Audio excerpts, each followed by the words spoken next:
Hello friends, our next topic is refrigerators and heat pumps. Last व्हिडिओमध्ये आपण heat engine बघितलंय आणि heat इंजिनची PV diagram त्याची cycle पाहिली आहे.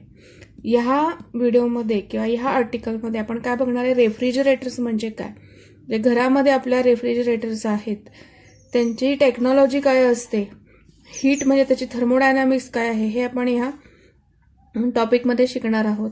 आणि दुसरं म्हणजे हीट पंप्स पण असतात. ते हीट पंप्स म्हणजे काय आहे, हा कन्सेप्ट काय आहे हे आपण ह्याच्यामध्ये पाहणार आहोत. So let us learn the topic. So far we have discussed a heat engine which takes heat from a source at higher temperature and rejects it to a sink at lower temperature. आपण आतापर्यंत heat engine discuss केलेलं आहे. Heat engine काय करतंय की higher टेम्परेचरचा जो source आहे त्या सोर्सकडून हीट घेतो आणि त्याच्या कंपॅरिझनमध्ये जो लोअर टेम्परेचरचा सिंक आहे त्या सिंकच्या तिथं हीट आहे ती रिजेक्ट केली जाते. असं आपलं हीट इंजिन असतं. हा आपण हीट इंजिनच्या टॉपिकमध्ये बघितलेला आहे. मग आता ह्या हीट इंजिनमध्ये the input provided to the working substance in the heat engine is in the form of heat. Heat इंजिनमध्ये जो आपला वर्किंग सबस्टन्स होता की गॅस असू दे किंवा त्याच्यामध्ये मिक्सचर ऑफ गॅसोलिन आणि एअर होतं, मग त्याच्यामध्ये जो हीट होते त्याचा जो फॉर्म होता तो फॉर्म कसा होता, तो हीट होता. आणि heat is converted into mechanical work as output. म्हणजे इनपुटचा जो फॉर्म होता तो हीट होता आणि आउटपुट होता तो कसा होता, तर मेकॅनिकल होता, मेकॅनिकल वर्क होता. ठीक आहे, किंवा हीट इंजिनमध्ये तसं असतं.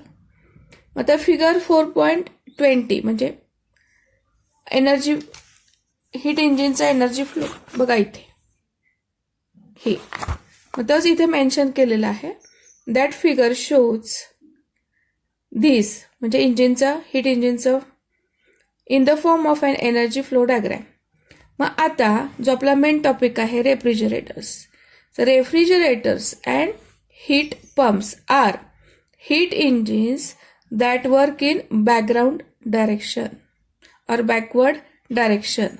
जे रेफ्रिजरेटर आणि हीट पंप्स कसे, हे पण हीट इंजिनच आहेत, पण त्यांचं जे वर्क असतं ते कसं होतं, बॅकवर्ड किंवा बॅकवर्ड डायरेक्शनमध्ये होतं. म्हणजे ज्या डायरेक्शनमध्ये हीट इंजिनचं वर्क होतं त्याच्या एक्झॅक्टली उलट्या डायरेक्शनमध्ये रेफ्रिजरेटर आणि हीट पंपचं वर्किंग होतं. मग त्या हीट इंजिनमध्ये काय होत होतं, heat is converted into mechanical work. मग आता रेफ्रिजरेटर आणि हीट पंपमध्ये काय होणार, they convert mechanical work into heat. Backward direction म्हणजे काय कळलं का, हीट इंजिनमध्ये heat is converted into mechanical work आणि इथे रेफ्रिजरेटरमध्ये काय होणार आहे, मेकॅनिकल वर्क इनटू हीट असं ते होणार आहे. आता डिटेलमध्ये आपण हे इथं पाहायचं आहे की heat flow from colder region to a hotter region. बघा हा सोपं आहे का, किंवा हे इझी आहे का, किंवा असं होतं का, हे कधी तुम्ही ऑब्झर्व केलंय का की कोल्डर रिजनकडून हीट हॉट रिजनकडे जाताना कधी पाहिले का, एक्सपिरियन्स केली आहे का. तर रेफ्रिजरेटर किंवा हीट पंप्समध्ये तो कन्सेप्ट होतो. फक्त तिथं आपल्याला एक्सटर्नल काहीतरी फोर्स लावावा लागतो. तो कुठल्या फॉर्ममध्ये असतो, ते नक्की प्रोसेस काय आहे तेच आपण इथे पाहणार आहोत. So heat flows from or heat flow from colder region to hotter region. Now according to second law of thermodynamics, जो की आपण अजून डिस्कस केलेला नाही, तो आपण नंतर नेक्स्ट टॉपिकमध्ये डिस्कस करणार आहे, पाहणार आहे की सेकंड लॉ ऑफ थर्मोडायनामिक्स काय आहे ते. पण त्यानुसार heat cannot flow from region of lower temperature to region of higher temperature on its own. स्वतःहून हीट ही लोअर टेम्परेचरकडून हायर टेम्परेचरच्या रिजनकडे जात नाही. कुणानुसार, सेकंड लॉ ऑफ थर्मोडायनामिक्स. मी परत रिपीट करते, थर्मोडायनामिक्सचा जो सेकंड लॉ आहे त्याच्यानुसार हीट ही स्वतःहून, ऑन इट्स ओन, स्वतःहून कॅनॉट फ्लो फ्रॉम, ती फ्लो होत नाही की region of lower temperature to region of higher temperature. म्हणजे लोअर टेम्परेचरच्या रिजनकडून हायर टेम्परेचरच्या रिजनकडे हीट स्वतःहून फ्लो होत नाही. कुणाच्या नुसार? सेकंड लॉ ऑफ थर्मोडायनामिक्स नुसार. मग we can force heat to flow from a region of lower temperature to region of higher temperature by doing work. आपण काय करू शकतो? फोर्सफुली असं घडवून आणू शकतो. असं म्हणजे कसं की हीटचा फ्लो हा लोअर टेम्परेचरच्या रिजनकडून हायर टेम्परेचरच्या रिजनकडे करू शकतो. कसं की त्याला आपण फोर्सफुली करू शकतो. मग आता परत रिपीट करते मी. We can force heat to flow from region of lower temperature to a region of higher temperature. कसं? तर by doing work on the system. सिस्टीमवरती आपल्याला काहीतरी वर्क करायला लागेल. ऑर किंवा on the working substance of the heat engine. Heat इंजिनमध्ये working substance काय होता? गॅस होता किंवा गॅसोलिन आणि एअरचं मिक्सचर होतं. त्या वर्किंग सबस्टन्सवरती किंवा सिस्टीमवरती काहीतरी वर्क केल्यानंतर आपण हे फोर्सफुली करू शकतो. Refrigerators or air conditioner and heat pumps are the example of heat engine. Refrigerator किंवा एअर कंडिशन किंवा हीट पंप्स हे हीट इंजिनचेच एक्झाम्पल्स आहेत. कसे आहेत? Which cause heat to be transferred from a cold region to hot region. हे काय करतात? रेफ्रिजरेटर, एअर कंडिशन किंवा हीट पंप्स आहेत ते हीटला ट्रान्सफर करतात. कुठून ट्रान्सफर करतात? कोल्ड रिजनकडून हॉट रिजनकडे हीटला ट्रान्सफर करतात. त्यामुळं आपल्याला कूलिंग इफेक्ट मिळतो. Usually this is achieved with the aid of a phase change of a fluid called a refrigerant. आता हे रेफ्रिजरेटरमध्ये किंवा हीट पंपमध्ये किंवा एअर कंडिशन्समध्ये कोल्ड रिजनकडून हॉट रिजनकडे हीट ट्रान्सफर करण्यासाठी कसं अचिव्ह केलं जातं? हे एक फेज चेंज केला जातो. जो वर्किंग सबस्टन्स आहे, एखादं फ्लुइड वगैरे असू शकतं, त्याचा फेज चेंज होतो आणि त्याला इथं नाव आहे रेफ्रिजरंट. इथे वर्किंग सबस्टन्स न म्हणता इथे आपण रेफ्रिजरंट म्हणतो आणि त्याचा फेजेस चेंजेस होतात. फेज चेंज होतात. कधी ते फ्लुइड होतं, लिक्विड होतं किंवा गॅसेस फॉर्ममध्ये जातो. आता हे आपण त्या सगळ्या स्टेजेस आपण नंतर पाहणारच आहोत. तर ज्याच्यावरती वर्क होतं त्याला रेफ्रिजरंट म्हणतात, एवढं लक्षात ठेवायचं आहे. The refrigerant is forced to evaporate and then condense. हा रेफ्रिजरंट आहे, त्याला काय करतात? आधी इव्हॅपोरेशन म्हणजे काय होतं तुम्ही इमॅजिन करायचं. इव्हॅपोरेट केलं जातं. त्याचं मराठी भाषेत सांगायचं म्हणलं तर त्याचं बाष्पीभवन होतं. आणि कंडेन्स म्हणजे सांद्रीभवन किंवा कंडेन्सेशन होतं. So refrigerant is forced to evaporate and condense by successively decreasing and increasing its pressure. म्हणजे प्रेशरचं डिक्रीज आणि इन्क्रीज करायचं. त्यानुसार जो आपला रेफ्रिजरंट आहे तो फोर्सफुली इव्हॅपोरेट किंवा कंडेन्स होणार. So it can therefore pump energy from a region at lower temperature to a region of higher temperature. असं केल्यामुळं आपण एनर्जीला पंप करतो. कुठून पंप करायचं आहे? की region at lower temperature to region of higher temperature. So it extracts the heat of a vaporization of a refrigerant from a cold region and rejects it to hot region outside the refrigerator. मग तो heat extract करणार आहे. So heat extract or it extracts the heat of vaporization of a refrigerant. कुठून? From the cold region. म्हणजे cold region कडून heat कसं आहे? Extract केली जाणार, काढून घेणार. आणि मग तो कोण काढून घेतो? रेफ्रिजरंट. ठीक आहे. आणि तो हीट काढून घेतल्यानंतर it rejects to a hotter region. ती हीट कुठे रिजेक्ट करणार? Hotter region. तो हॉटर रिजन कुठे आहे? पुन्हा आउटसाइड द रेफ्रिजरेटर, फ्रीजच्या बाहेर. बघा फ्रीज, जर आपण तुम्ही फ्रीजरचा खालचं कंपार्टमेंट बघितलं, फ्रीजर वेगळा, जिथं बर्फ वगैरे तयार होतो ना तो फ्रीजर असतो, तो नव्हे. फ्रीजरच्या खालचा जो कंपार्टमेंट असतो तिथे आपण फूड मटेरियल ठेवतो. ते बऱ्यापैकी नॉर्मल टेम्परेचरला असतं. मग तिथून हीट कम्पॅरेटिव्हली सराउंडिंगचं म्हणजे फ्रीजच्या बाहेरचं जे सराउंडिंग असतं त्याच्यापेक्षा आतला तो फ्रीजरचा पार्ट आहे तो कोल्ड असतो. तिथनं ती हीट काढून घेतली जाते आणि ती हीट सराउंडिंगमध्ये बाहेर टाकली जाते. जे सराउंडिंग आहे कम्पॅरेटिव्हली हायर टेम्परेचरला असतं.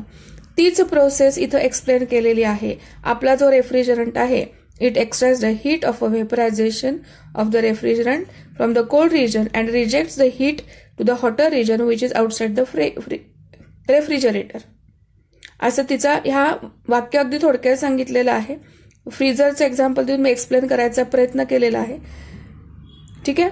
सो ह्याचा परिणाम म्हणून काय होतं, this results in cooling down cold region. त्यामुळं आतला जो कोल्ड रिजन आहे तो आणखीन कूल होतो, आणखीन थंड होतो. So this results in cooling down the cold region further. Now the figure 4.22. आता ही फिगर आहे आपली, बघा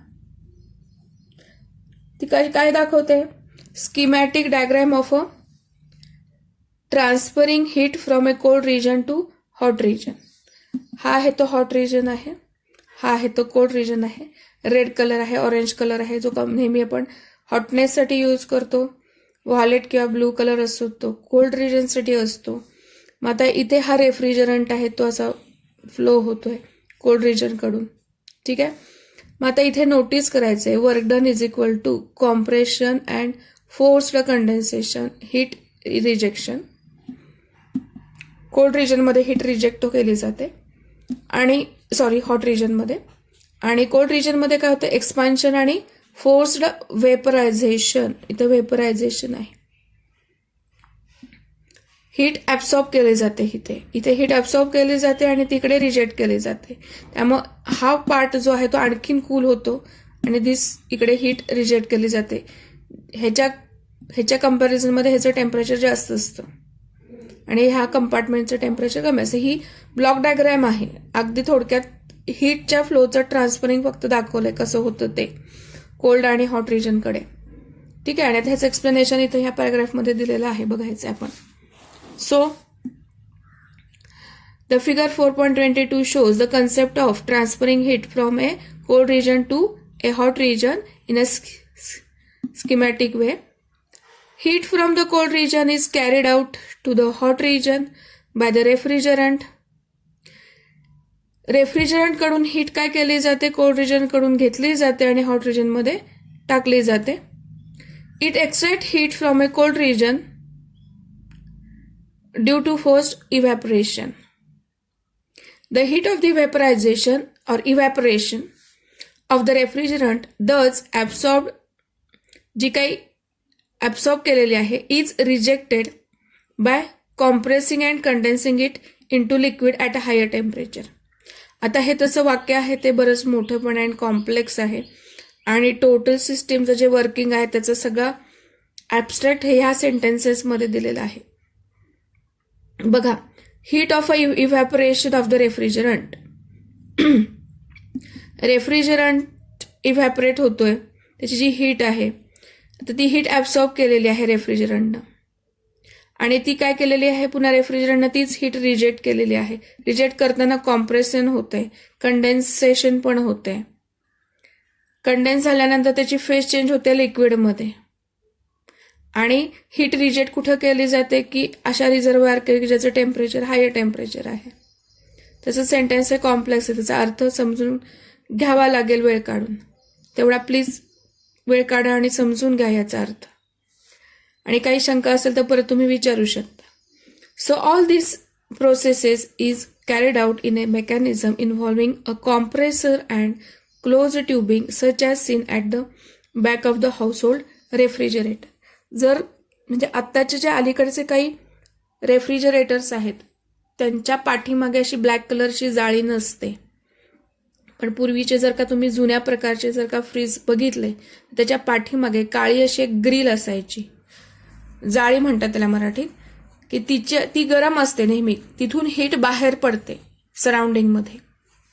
तर त्याला इथं back of the household refrigerator, तिथून ती हीट बाहेर पडते, त्याच्याशी रिलेटेड हा इथं शब्द टाकलेला आहे किंवा हे वाक्यरचना केलेली आहे.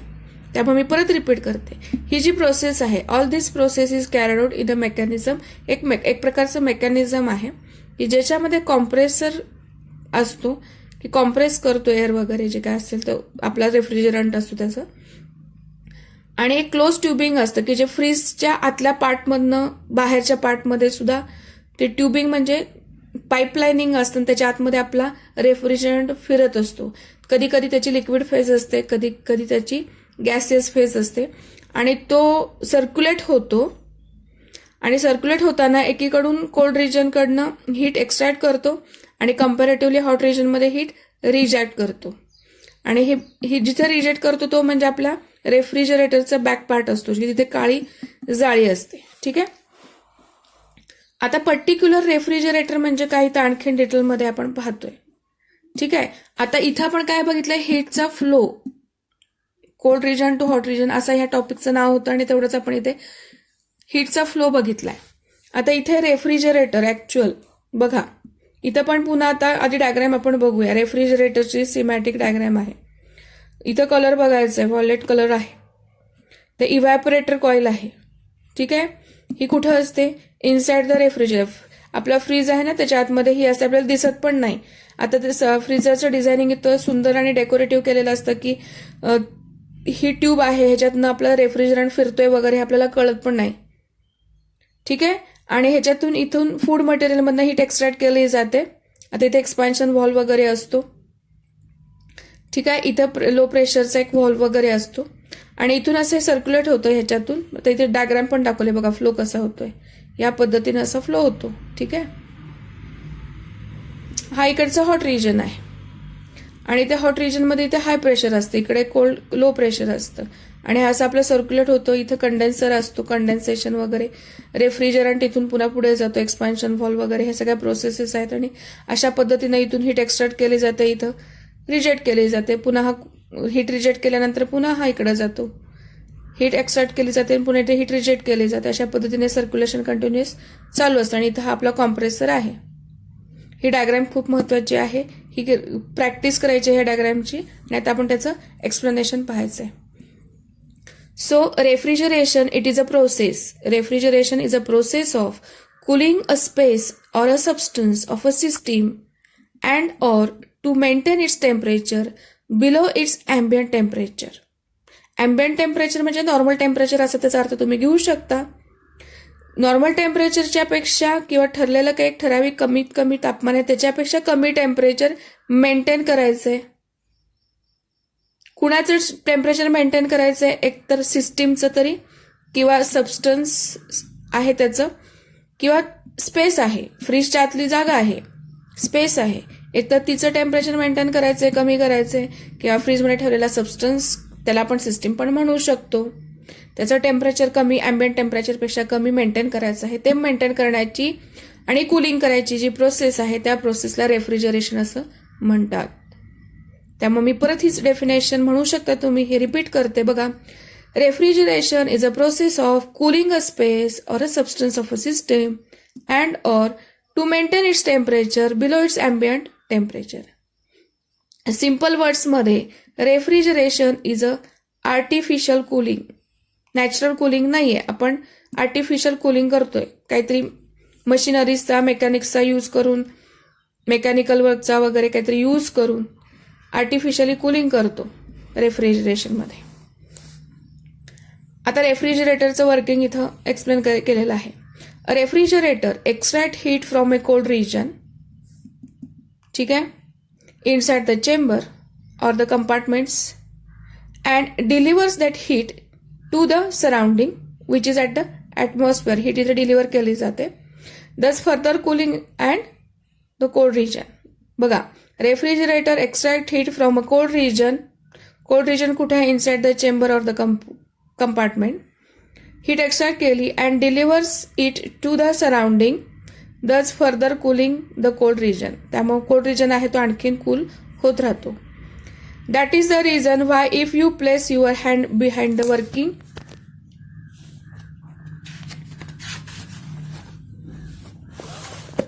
रेफ्रिजरेटर, जर का आपण रेफ्रिजरेटर जो वर्क आहे जो चालू स्थितीत आहे त्याच्या आत जर आपण हात ठेवला तर आपल्याला थंड लागतं, गार लागतं. You can feel warm air. पाठीमागच्या बाजूला जर आपण हात लावला तरी आपल्याला ते गरम वगैरे जाणवतं. ग्रिल असते, जाळी असते तिथे. The interior of the refrigerator is cold. Outer पार्टच्या इथे आपण जर बॅक साईडला हात लावला तर तो गरम असतो. हात लावू नका, जवळ नाही फक्त, पण तिथे कम्पॅरेटिव्हली गरम असतं कारण तिथून हीट बाहेर पडते, रिजेक्ट होते. And air conditioner also works on the similar principle. Air conditioners असतील ज्यांच्या घरात जे वापरत असतील ते एअर कंडिशन्समध्ये सुद्धा हेच प्रिन्सिपल यूज केलेलं आहे. ठीक आहे. Now figure 4.23a shows schematics of a mechanism used in a typical refrigerator. रेफ्रिजरेटरमध्ये जे काय मेकॅनिझम वापरलेलं आहे ते इथं आहे. So energy flow diagram of a refrigerator. Hot reservoir,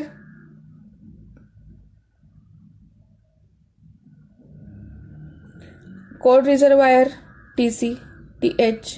आता बघा, कोल्ड रिझर्वायर कडून हीट एक्स्ट्रॅक्ट केली जाणार आहे, सबस्टन्सवर काहीतरी वर्क होणार आहे आणि हॉट रिजनमध्ये हीट आहे ती रिजेक्ट केली जाणार आहे. ठीक आहे. So let us see. So figure this shows schematics of a mechanism use in a typical refrigerator. It consist of a compressor. रेफ्रिजरेटरमध्ये कॉम्प्रेसर नावाचा एक पार्ट असतो, डिव्हाइस असतं. एक एक्सपान्शन वॉल्व, हा पण एक पार्ट आहे, डिव्हाइस आहे. आणि एक closed tube which carries the refrigerant. आपण इथे कॉम्प्रेसर आणि एक्सपान्शन वॉल्व इथे आता पाहिलेले आहेत बघा, तरी पण मी इथे परत दाखवते. हा कॉम्प्रेसर आहे आणि हा एक्सपान्शन वॉल्व आहे. सो रेफ्रिजरेटरमध्ये काय आहे, हे पार्ट्स आहेत बरं का. ठीक आहे. So carries the refrigerant. Part of the tube called as the cooling coil is in the region which is to be cooled at lower temperature. ट्यूबचा जो एक पार्ट आहे, पार्ट ऑफ द ट्यूब काय झालेला आहे, तो रेफ्रिजरंटला कॅरी करतो. ठीक आहे. The part of the tube called as a cooling coil is in the region which is to be cooled. Cooling part जो आहे तो कुठे असतो, की जो रिजनला कूल करायचा तिथे तो पार्ट असतो, जो की लोअर टेम्परेचरला आहे अँड लोअर प्रेशरला पण असतो. अँड द ट्यूबचा part which is exposed to the surrounding, generally the atmosphere, is at higher temperature and higher pressure. दुसरा कुठला पार्ट आहे, की जो सराउंडिंगला एक्सपोज झालेला आहे, जो हायर टेम्परेचर अँड हायर प्रेशरला आहे. A fluid such as fluorinated hydrocarbons is used as refrigerant. रेफ्रिजरेटरमध्ये एक प्रकारचं फ्लुइड वापरलेलं असतं, ज्याला फ्लोरिनेटेड हायड्रोकार्बन्स असं नाव आहे, की जे रेफ्रिजरंट म्हणून यूज केलं जातं. ठीक आहे. Normally the cold and the hot part of the coil content the refrigerant as a mixture of a liquid and vapour phase in equilibrium. बघा, नॉर्मली म्हणजे in general the cold and the hot part of the coil, कॉइलचा जो cold part आहे आणि hot part आहे, content the refrigerant as a mixture. जो आपल्याला refrigerant आहे, it is a mixture of liquid and vapour phase. Liquid आणि vapour phase यांचं mixture आहे, जे की इक्विलिब्रियम मध्ये असतं, असं नॉर्मली असतं. ठीक आहे.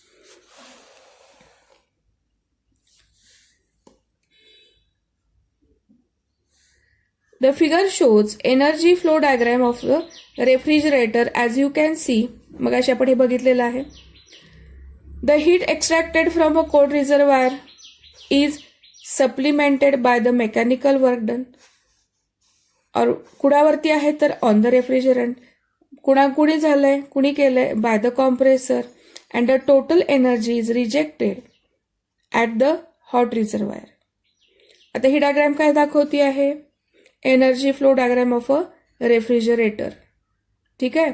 कोल्ड रिझर्वायर कडनं हीट घेतली आहे, वर्क सबस्टन्सवरती वर्क झालंय, हॉट रिजन THला रिजेक्ट झालेली आहे. आपण बघतोच आहे इथं, heat is extracted from a cold reservoir supplemented by the mechanical work. इथं मेकॅनिकल वर्कनं सप्लिमेंट केलेली आहे. कुणावरती केलंय तर रेफ्रिजरंटवरती. कुणाच्या सहाय्यानं केलंय, कॉम्प्रेसरच्या सहाय्यानं केलेलं आहे. And the total energy is rejected to the hot reservoir. सगळी ऍड झाली इथे आणि टोटल एनर्जी आहे ती हॉट रिझर्वायर मध्ये रिजेक्ट केलेली आहे. The refrigerant goes through the following steps in one complete cycle of the refrigeration. Refrigerant goes to the following steps. आता ह्या स्टेप्स आहेत बघा. पहिली step, the fluid passes through nozzle and expands into low pressure area. पहिल्या स्टेपमध्ये काय होतंय, fluid कुठून पास होतंय, नोझलमधनं. एक्सपान्शन होतंय, कुठं होतंय, लो प्रेशर एरियामध्ये. Similar to the way carbon dioxide comes out of the fire extinguisher and cools down. The fluid turns into a gas and cools down. This is essentially in adiabatic expansion. जर कुणी पाहिलं असेल ना extinguisher, fire extinguisher, तिथं हे process होते की carbon dioxide आहे तो एकदम बाहेर होतो आणि एकदम कुलिंग होतं. तसंच लो प्रेशर तिथं क्रिएट होतं. तीच सिमिलर प्रोसेस इथे फर्स्ट स्टेपमध्ये होते रेफ्रिजरेटरमध्ये, की फ्लुइड आहे ते एका नोझलमधनं लो प्रेशर एरियातनं बाहेर पडतं, त्यावेळेला तिथे एक्सपान्शन होतं आणि कुलिंग पण होतं, ते कोल्डनेस होतो. सेकंड स्टेपमध्ये काय होतं बघायचंय. हा जो फर्स्ट स्टेपमध्ये कूल्ड गॅस आहे किंवा रेफ्रिजरंट आहे. सेकंड स्टेपमध्ये काय होतं बघा, the cool gas is in thermal contact with the inner compartment of the fridge. फ्रीजचा जो आतला कंपार्टमेंट आहे त्याच्याशी थर्मल कॉन्टॅक्टमध्ये तो असतो, म्हणजे त्याच्यातनं ट्यूब फिरलेली आणि त्या ट्यूबमधनं आपला रेफ्रिजरंट फ्लो होतोय. त्यामुळं it takes up the heat. तो काय करतोय, इट हिट्स अप. तो जो आपला रेफ्रिजरंट आहे गॅसेस फॉर्ममध्ये तो हीटअप होतो किंवा तो हीट एक्साइट करतो. So it heats up as heat is transferred to it from the contents of the fridge. फ्रीजचे जे कंटेंट्स असतात, फूड मटेरियल वगैरे किंवा वॉट एव्हर मे बी, त्यांच्याकडून ते आपल्या वर्किंग सबस्टन्स ज्याला आपण रेफ्रिजरंट म्हणतो तो हीट घेतो आणि त्याच्याकडे हीट ट्रान्सफर होते. ठीक आहे. This takes place at constant pressure, so it is an isobaric process. हे सेकंड स्टेप होते त्यावेळेला प्रेशर कसं असतं, कॉन्स्टंट असतं. त्यामुळे ती कशी झाली प्रोसेस तिथे, आयसोबारिक प्रोसेस. किंवा तिथे जे एक्सपान्शन होते ते कसं झालंय, आयसोबारिक एक्सपान्शन होते. थर्ड स्टेपमध्ये काय होत आहे, gas is transfer to the compressor. कॉम्प्रेसरकडे हा गॅस आहे तो ट्रान्सफर केला जातो. Which does most of the work in this process. कॉम्प्रेसरचा खूप मोठा पार्ट आहे. सो जास्तीत जास्त वर्क आहे ते या प्रोसेसमध्ये होतं. The gas is compressed adiabatically. Gas कसा ॲडियाबॅटिकली कॉम्प्रेशन होतं. Heating it and turning it back to the liquid. म्हणजे गॅस आहे तो ॲडियाबॅटिकली कॉम्प्रेस होतो, तो हिटिंग इफेक्ट होतो आणि तो पुन्हा लिक्विडमध्ये त्याचं टर्निंग होतं. ठीक आहे. फेज इथे चेंज झालेली आहे थर्ड स्टेपमध्ये. ठीक आहे. ॲडियाबॅटिक कॉम्प्रेशन झालेलं आहे. आणि final fourth step, the hot liquid passes through coils on the outside of the fridge.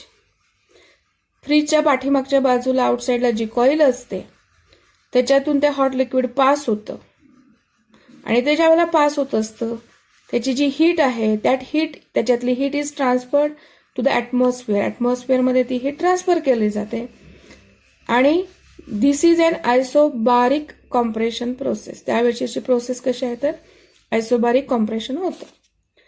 The compressor is driven by an external energy source and it does the work mod of W on the working substance during each cycle. आता हे झालं refrigerator किंवा refrigeration कसं working होतं वगैरे हे आपण ह्याच्यामध्ये थोडक्यात पाहिलेलं आहे. म्हणजेच आपण आता आज कोणता पॉईंट बघत होतो बघा, रिवाइज करूया. रेफ्रिजरेटर्स आणि हीट पंप्स म्हणजे काय. रेफ्रिजरेटर आणि हीट पंप आहेत ते हीट इंजिनच्या उलट्या दिशेनं काम करतात. Work in a backward direction means they convert mechanical work into heat. मग हीटचा फ्लो बघितलाय आपण colder region to hotter region. इथे त्याची स्कीमॅटिक डायग्राम आहे. रेफ्रिजरेटरच्या बाबतीत कोल्ड रिजनकडून हॉट रिजनकडे हीटचा फ्लो होतो, ट्रान्सफर होतं, हे आपण बघितलंय. नंतर रेफ्रिजरेटर म्हणजे काय हे त्याची आपण स्कीमॅटिक डायग्राम बघितले की आपला कोल्डर पार्ट आहे फ्रीजरच्या आतमधला, फ्रीजच्या आतमधला. आर्टिफिशियल कूलिंग होतं आहे ह्याच्यामध्ये आपला कॉम्प्रेसर मेजर पार्ट करतो. इथे एक्सपान्शन वॉल्व वगैरे आहे. आपला जो रेफ्रिजरंट आहे तो वेगवेगळ्या गॅसेस लिक्विड फेजमधनं जातो. ॲडियाबॅटिक कॉम्प्रेशन त्याच्यानंतर जे काय आहे ते त्याच्या वेगळ्या वेगळ्या प्रोसेसेस आपण बघितलेल्या आहेत. अशी ही रेफ्रिजरेटरची डायग्राम ती पाहिली. नंतर एनर्जी फ्लो डायग्राम बघितला की कोल्डर रिजनकडून हीट एक्स्ट्रॅक्ट केली जाते, रेफ्रिजरंट बरोबर काहीतरी वर्क होतं त्याच्यावरती, आणि मग सगळी जी एनर्जी आहे ती कम्पॅरेटिव्हली हॉट रिजनकडे रिजेक्ट केली जाते. हा हीटचा फ्लो बघितला. नंतर इथे 4 स्टेप्समध्ये वर्किंग बघितलेलं आहे की पहिलं जे आहे, पहिल्या स्टेपमध्ये ॲडियाबॅटिक एक्सपान्शन होतं, ठीक आहे. सेकंड स्टेप आहे ती आयसोबोरिक किंवा आयसोबारिक एक्सपान्शन आहे. थर्ड स्टेप आहे ते ॲडियाबॅटिक कॉम्प्रेशन आहे. आणि फोर्थ स्टेप आहे it is again isobaric compression process आहे. So this is all about the heat pump and refrigeration. Any suggestions, please comment in the box. Thank you.